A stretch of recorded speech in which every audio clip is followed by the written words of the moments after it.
Welcome to the Billionaire Lifestyle Podcast with your host, Emmett Muckles. Please visit iTunes, Stitcher, or emmettmuckles.com to listen to all the episodes for free.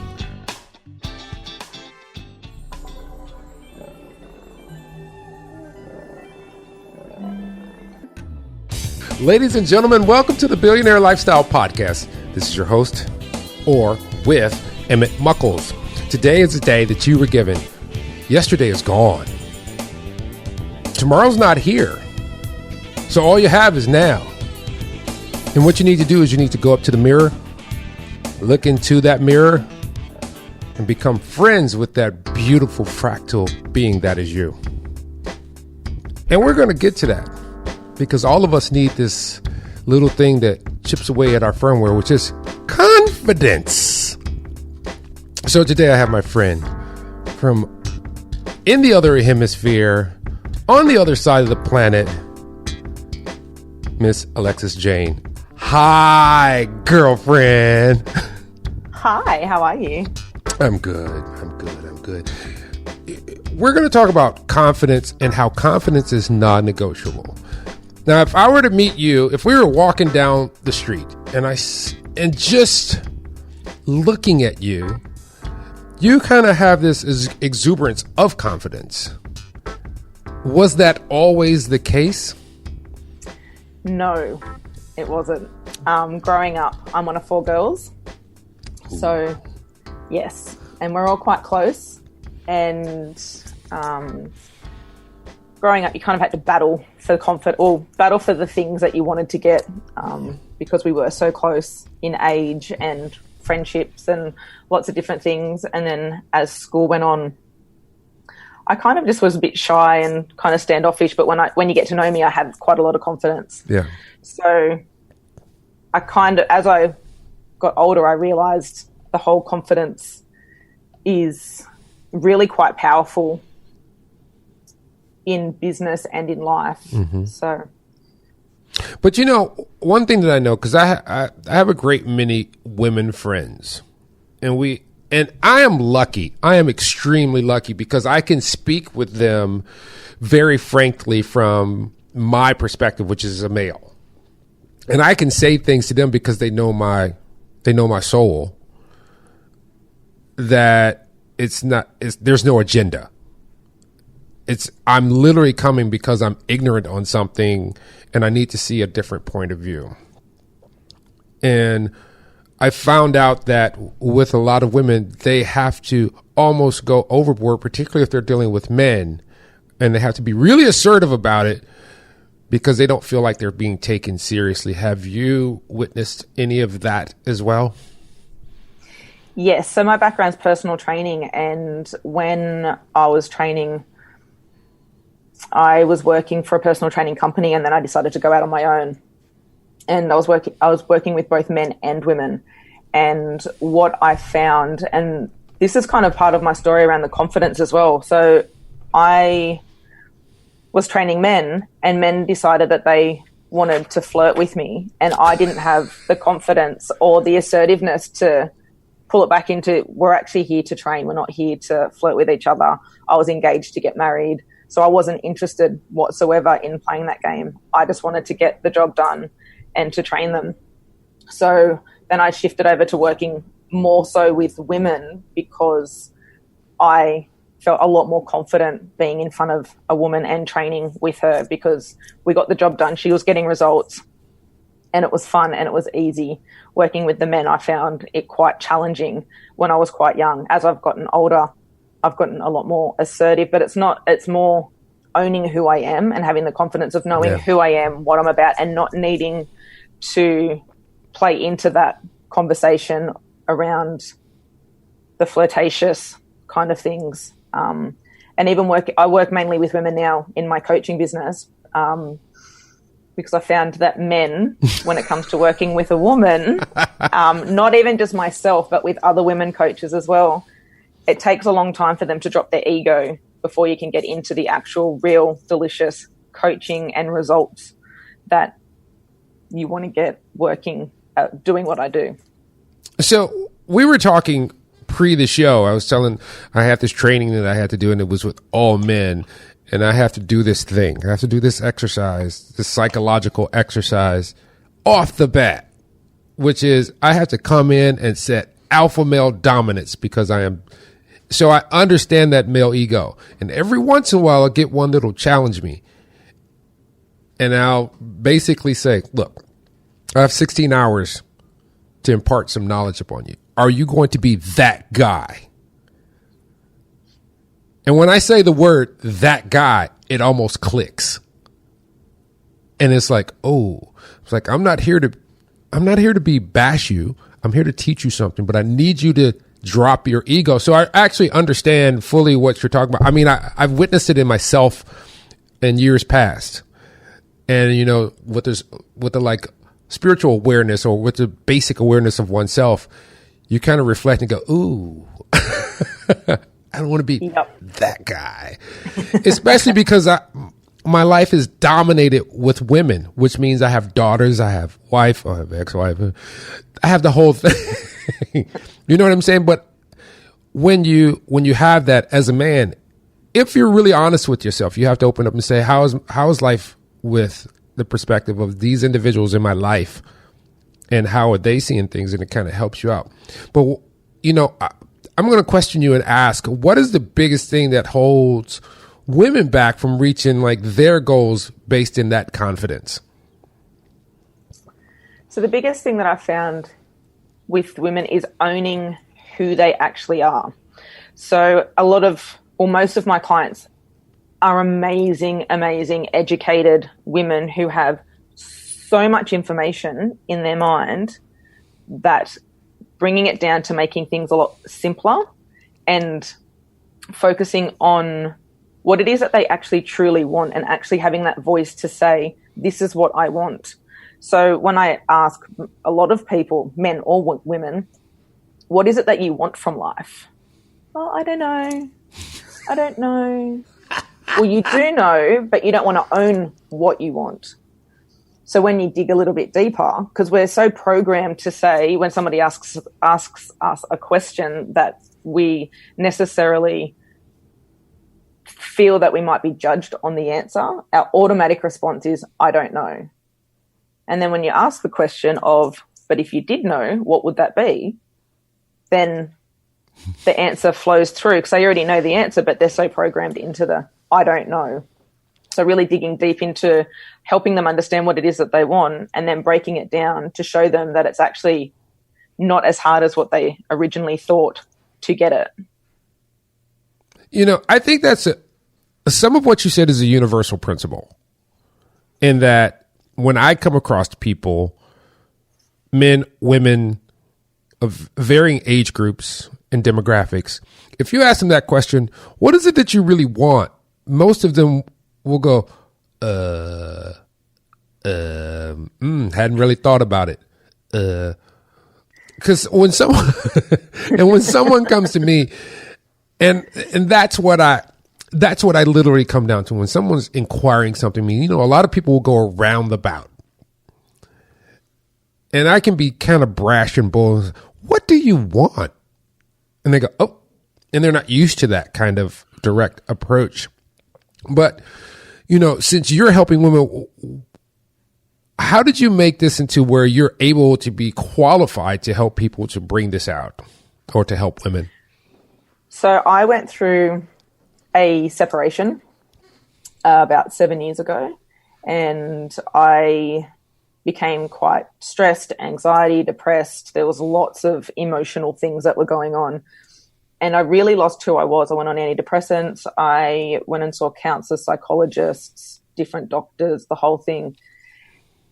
And I knew that it wasn't working for me. I just didn't know what was going on. So then I somehow just stumbled across this thing called life coaching. I was like, what is this? I didn't even know it was a thing. I'd never heard of it before.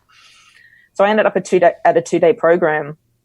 And while I was there, I really got to see a side of myself that I was never really aware of before. I just did me the best way I knew how. And I was coming across really confident while I was in the room and doing bits and pieces, and I was going through my own emotional things. But then when it came to the crunch of really putting myself out there and telling people that I'd been to see, I'd been to this personal development weekend, and getting people to come and do the really hard stuff of really knowing who you are and uncovering what's going on, I started to understand more about how I can put on this front of being super duper confident, but then I'm actually quite shy if someone came up to talk to me and have a conversation or do something within a group setting and be seen. So in a group, if I put my hand up to ask a question, at that point, I just burst into tears because I felt judged. I felt all of these things before I'd even asked the question. It was my own stuff that was coming up. And I was like, whoa, that's interesting. Because if I'd asked in a one-on-one setting, there'd be no tears because there would be just that one person. But in a group setting, I felt all of these emotions and judgment and eyes on me and that I was wrong and all these different things. I was like, whoa, that's interesting.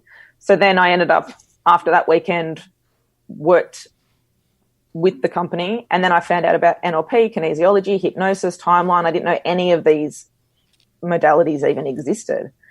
So when I went through that process for myself, that's when I really started to see my confidence with certain aspects of my life, because I've always been into personal training and fitness, and I'm awesome when I'm on the field, when I'm doing any kind of sport or my personal training. But when it came to mindset things, I didn't realize that something that had happened to me in year one had been brought up right until that point, that I needed to clear those emotions around being visibly seen and having the confidence to actually speak my message, speak to what it is that I really, really want, and putting my hand up and saying, I want to own it.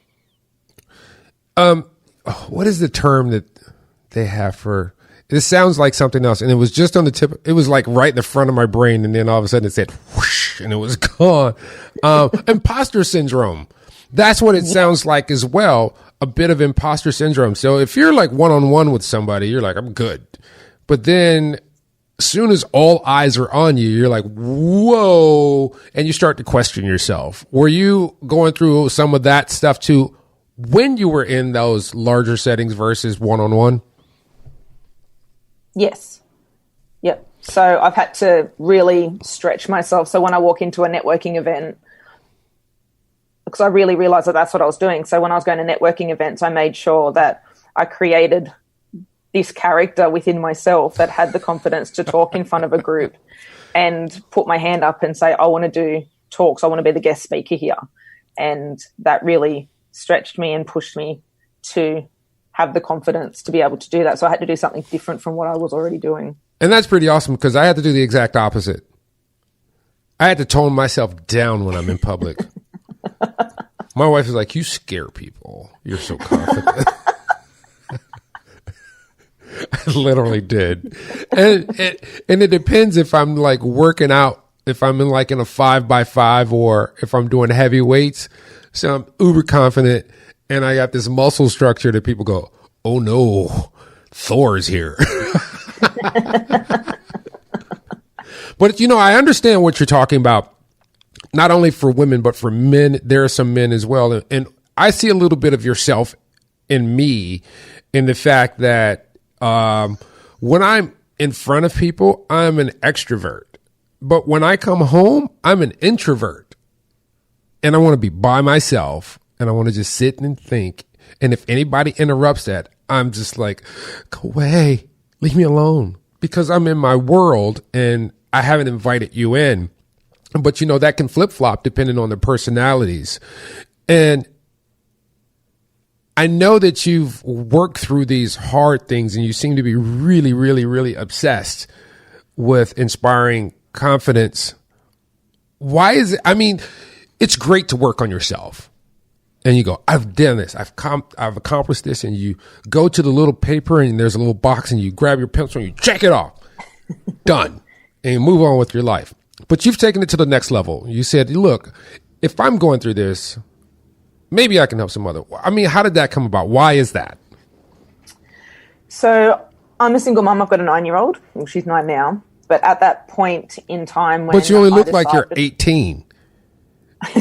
I know I do look a lot younger than what I am, plus 20. So after I'd gone through my separation, I'd missed a lot of my daughters growing up, because when I was married, I was working a lot, and I missed her first steps, her first words. And when I had that beautiful time when it was just the two of us, I was just looking at her and I thought, anything is possible when you put your mind to it. And I was never academic at school. I failed my HSC. It stressed me out going to school. I really didn't like the learning side of things at school because I wasn't interested in what I was learning. And as you were saying before we jumped on the call that you're a nerd and you love to learn, I love learning all about mindset. I love learning about the brain and paradigm shifts and everything to be able to stretch yourself to the next level. So I was looking at Zoe and I just thought, I want to show her that anything's possible if she puts her mind to it. So I need to be the leader and be able to do that. And I came home from one of my programs and I said to Zoe, can I just do this little thing that I learned today? And she said, of course. So I did. I can't remember what it was, but I just remember being in the kitchen with her and just doing a little process with her. And she looked at me and said, you are the most coolest person that I've ever met. And I was like, oh, sweetheart. And that was really like one of my driving forces. Like, she sits there and watches me make phone calls and talk to people all over the world. I've got clients in the States. I've got clients in London. I've got clients in Portugal. And she comes in and she sees what I do and she still doesn't really quite get it. But she knows that I can work from anywhere at any point, whether we're at Nanny's house, whether we're at home. And it's showing her a whole different world other than having to go into an office, which she's seen her dad do and she's seen me do in the past as well. So when are you coming to the United States? I was there last August, actually. It was hot. Yes, went over and saw Janet Jackson in Vegas. Oh, my goodness. It's really hot. Yeah, I have to go to Las Vegas in 3 days. I understand. But it's cold there now. All right. So you've recently become a best-selling author. Change Matters. What can you tell us about that, my friend? And I don't want you to just tell me about the book. I want you to tell me about the process of writing the book. I want you to give me the skinny. I want you to dig deep in that head of yours and pull it out. So that, and here's what I'm looking for. I want you to inspire someone to pull it out of themselves. So I was contacted by this beautiful woman and asked if I wanted to write a chapter for this book that she was creating for Changemakers. And wait a minute, what was her name? Emma. I can't remember her last name. Never. Welcome to being an adult. I know. That's really bad. No, it just sounds familiar from one of my other guests and one of my a very dear friend of mine who's a woman who went to Tibet because she was asked to be a part of a book too, and I was just wondering if it was the same thing. But continue on. I'm sorry. That's okay. So she reached out to me and asked if I wanted to be a part of it, and writing a book has been something on my to-do list for a long time, and I didn't know how it was going to work or what was going to happen, but it was always in my vision to happen. And she said, I've got one spot left. Someone's pulled out. Would you be interested in doing it? I'd need the pages in 10 days. I went, So I can do it, but I'm going away for 4 days with my family. And I said, I'll do it. It's done. Let's get this done. So while I was on holidays with my mum and dad and Zoe, going to theme parks up in Queensland, in between all the chaos, I pulled together an hour here and an hour there to just really collate all my information and everything that I wanted to, and my story for where I was to where I am now and how that all happened. So it kind of seems like a dream because it happened literally so fast. I didn't really have a lot of time to prep. It was just get it done. And I got it done. And I had a little bit of help from a girlfriend who is quite academic because I'm not super academic. So I wrote everything that I wanted to write, and she just filled in the little gaps that needed to be filled in regards to making it flow the way that it needed to flow. So she was your editor? Yes. Okay. So, yeah, that's kind of how it all kind of happened. It just, it feels like a long time ago, but it really wasn't that long ago. So this is your contribution to change makers. So do you think you're going to do it again? Do you think you can write something that really goes deep into this process?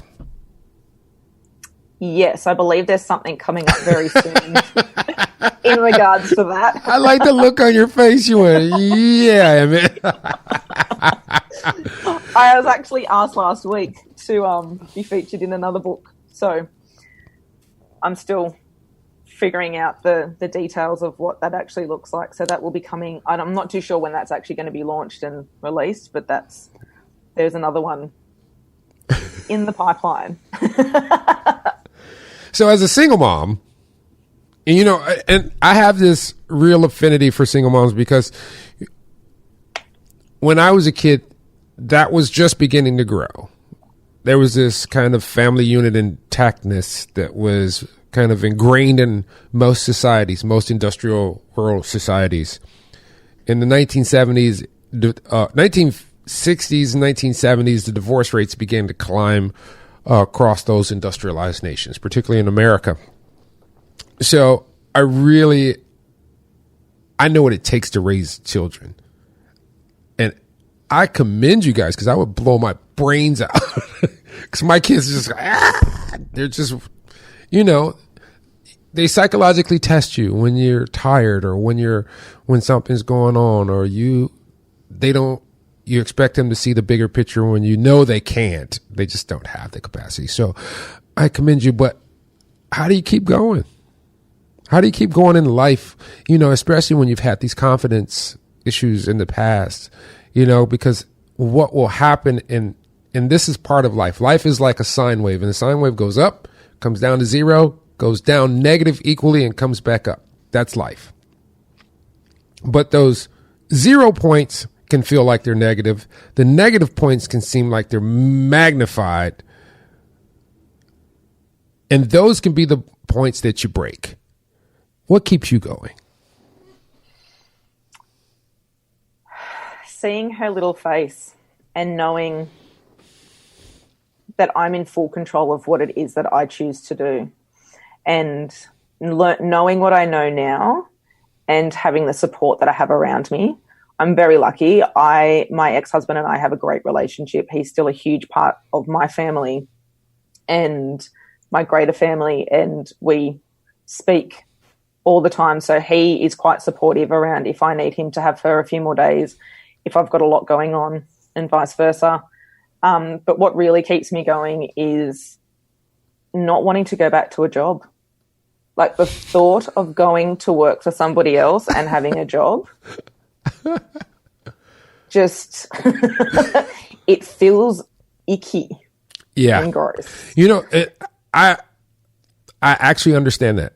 And that is us moving away from this industrialized mentality. Because I always tell people this, and they always look at me like, oh, man, here goes Emmett again. Everybody, we're moving out of a time period. And then what are you talking about? We are moving into the age of Aquarius. It is a different spiritual time. When different spiritual times come, our energy changes and we go in a different direction. The last couple thousand years, we have been in very masculine ages, which is age of Aries, I believe, which is the Ram, and Pisces. These are very masculine ages. Hence war, famine, conquer, that kind of thing. Age of Aquarius is a feminine age. This is where we're going to be more intuitive, more reflective, and the things that worked in that previous age are going to go down. They're going to become less. And so people are going back to where we began because we didn't do so much working for someone. We worked for our family. We worked with other people, which is what you're doing. And many people are starting to see that. So many people are starting to say, after these collapses, these financial collapses that we've had around the world, we can't depend on anyone but ourselves. So what talents do I have that I can exploit for my own benefit and the benefit of my family? And I'm going to go do that. And I commend you for that. Thank you. So I want to really, I almost ended the show. Silly me. How dare me? Whatever. Damn it. What do you have in the works for 2021, for 2020, and moving beyond? What's your vision and goal? My big vision and goal. So my personal big vision and goal is to move into a bigger home and to create more space for Zoe and I. My professional goal is to move more from one-on-one into more smaller groups and masterminds within my business, and to write a book of my own. So not just be a part of a book, have one that's solely mine. Awesome. Now, here's the last exercise before we end the show. So you're going to have to close your eyes for this one. So Zoe's with her dad. He just picked her up. They're gone. Grab you a nice something that chills you out. You're going to sit on the couch. You're going to watch the ocean out your window. Inside joke. And you're sitting on your couch, and all of a sudden, your doorbell rings. And you're like, what did they forget? And you get up, and you go to the door. You open the door, and you see the 18-year-old you, which is only like a year ago. You see the 18-year-old you standing in the doorway. And she looks at you in just amazement. And she says, "Oh, my goodness. What do I need to know to get to where you are?" And then you reply, "Stop being so afraid. Stop being so afraid of what could go wrong and focus on the things that could go right. And own your voice and really come back into self. And it's okay to have those times when it's just you at home with your thoughts. You don't need to be out there being seen all the time and have a million friends. You can have a small group of people that love and support you, that give you more than anything in the world." Awesome. Yeah. I want to thank you so much for being on the Billionaire Lifestyle Podcast. Thank you for having me. It's been fun. Ladies and gentlemen, this is how it ends. You know, I switch up. I got a lot of energy, and that's by design. It wasn't always this way. As we've been talking, sometimes you have to go in and look out at the world and see it for what it is. We are actually bags of mostly water. We are spiritual beings having a physical experience. Energy, as we know it, is not created nor destroyed. It just changes form. So don't let this get you down. But when you need a little confidence, go take a shower, get out a birthday suit, and let the towel drop after you get all the water off your body. Sashay over to the mirror, put some music on, dance a little bit, let that little jiggly arm fat wiggle, because it's yours. See what little moles you have, whatever little wrinkles you have, they're yours. It's only time. It's only just letting you know that you're in time. Now, what I want you to do is I want you to get close to the mirror, and I want you to look directly in your eye. I want you to look so close that you can see your iris, that you can see if the light changes, how it contracts and expands. And you will realize it is like a nebulae in the sky, because everything around us is fractal. In the natural world, it is fractal. And you are a billionaire. And if you don't believe it, all you have to do is look at your hand. That is your hand. It is made of cells, which are like the self. And there are billions of cells in just that hand. So just think about the complete you that the soul is controlling.